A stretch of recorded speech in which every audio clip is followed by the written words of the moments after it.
আমি 3 রাকাত বেতরের ওয়াজিব নামাজ আদায় করছি, এভাবে নিয়ত করে নিব। এরপর নিয়ত করার পর তাকবীরে তাহরিমা বলে হাতকে বেঁধে নিব।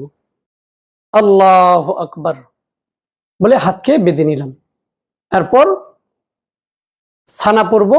সানা পড়ার পর আউযু বিল্লাহি মিনাশ শাইতানির রাজিম বিসমিল্লাহির রহমানির রহিম বলে সূরা ফাতিহা শুরু করব, তথা আলহামদু শরীফ পড়ব এবং সূরা ফাতিহার সাথে অন্য একটি সূরা মিলিয়ে পড়ব। এরপর রুকুতে চলে যাব। রুকুতে গিয়ে রুকুর তাসবিহ 3 বার 5 বার 7 বার আদায় করে নিব। রুকুর তাসবিহ হচ্ছে সুবহানা রাব্বিয়াল আযীম। এই তাসবিহ কমপক্ষে আমাকে 3 বার পড়তে হবে। 5 বার 7 বার পড়াটাই উত্তম।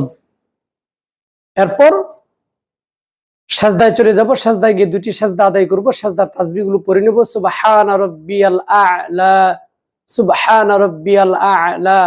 এই তাসবিহগুলো পরে আমি দ্বিতীয় রাকাতের উদ্দেশ্যে দাঁড়িয়ে যাব। দ্বিতীয় রাকাতে আবারও প্রথম রাকাতের মতো করে সূরা ফাতিহা তথা আলহামদু শরীফ পড়ব এবং সূরা ফাতিহার সাথে অন্য একটি সূরা মিলিয়ে পড়ব। এরপর রুকুতে চলে যাব। রুকুর তাসবিহ আদায় করে সাজদায় চলে যাব। সাজদায় গিয়ে 2টি সাজদা আদায় করে আমরা প্রথম বৈঠক করে নিব। 3 রাকাত বেতরের মধ্যে 3 রাকাত বেতরের নামাজের মধ্যে 2 বার বৈঠক করতে হয়। 2 রাকাতের পর একটি বৈঠক এবং বেতরের 3য় রাকাত আদায় করে আরেকটি বৈঠক, আখিরি বৈঠক বা শেষ বৈঠক করতে হয়। তো 2 রাকাত সুসম্পন্ন করার পর আমরা প্রথম বৈঠকে বসে শুধু তাশাহুদ তথা আত্তাহিয়াতু পড়ব। আত্তাহিয়াতু পড়ে সোজা আবার 3য় রাকাতের উদ্দেশ্যে দাঁড়িয়ে যাব। 3য় রাকাতের জন্য দাঁড়িয়ে সর্বপ্রথম সূরা ফাতিহা পড়ব। সূরা ফাতিহার সাথে আগের মতোই আবারও সূরা ফাতিহার সাথে একটি করে সূরা মিলিয়ে পড়ব। এরপর সূরা কেরাত শেষ হওয়ার পরে আমি অতিরিক্ত একটি তাকবীর দিব, আল্লাহু আকবার। এভাবে কান পর্যন্ত হাত উঠে তাকবীর দিব, আল্লাহু আকবার। এভাবে হাতকে বেঁধে এরপরে দোয়ায়ে কুনুত পড়া শুরু করব।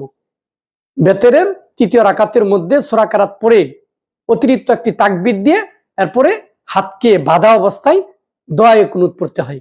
আমরা এই দোয়া কুনুতটি পড়ে নিব, আল্লাহুম্মা ইন্না নাস্তাঈনুকা ওয়া নাস্তাগফিরুকা। এই দোয়া কুনুতটি আমরা শেষ পর্যন্ত পড়ে নিব। এরপর রুকুতে চলে যাব।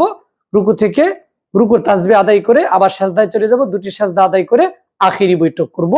আখিরি বৈঠকের মধ্যে তাশাহুদ তথা তাহিয়াতু, দুরূদ শরীফ এবং দোয়া মাসুরা এই সবগুলো পড়ে প্রথমে ডান কাঁধে আসসালামু আলাইকুম ওয়া রাহমাতুল্লাহ, এরপর বাম কাঁধে দিকে সালাম ফিরাবো, আসসালামু আলাইকুম ওয়া রাহমাতুল্লাহ। এই 3 রাকাত বেতরের নামাজ সুসম্পন্ন হয়েছে।